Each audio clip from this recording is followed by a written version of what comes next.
Bien-aimés dans le Seigneur, shalom, shalom, shalom, que le Seigneur vous bénisse. Partout où vous allez, peuple et ensemble, que le soit pas bon abisso, maman to na saye, vous dites maman to na saye aka, aya ngala likamumo, ko pona le kum na nzambe, pour être soki tozo vivre, soki to pe maso ko la pisi so pe maté. Tout ça soumis. Bien-aimé yo bina wapi. Le 20 mai 2017 à 15h à Sifiwe Mungu. Ba nzambe, ba sai nzambe, ba évangéliste kati na kolo esu ba sangani. Balobi mukolo a le 20 mai sengeli to pambola nzambe, esengeli to yembela nzambe, esengeli to kumisa nzambe. Nayebi ke Yesu Masia azalaka esika intérêt na ezali avec la maman Marie Masabaote.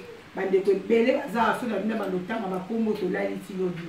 Na bengisi bino, na invité bino, na rendez-vous le 20 mai, ezaka moko, rendez-vous ezaka moko na kati ya Paris, kaka moko bien aimé. Boya ebele, ebele, ebele, pona lokumu na nzambe, Yesu Masia mukoana akosanzolama, akonetolama, akotombwama, obinaka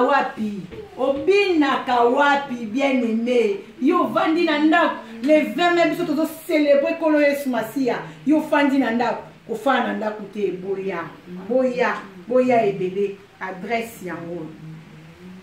Que le Seigneur vous bénisse.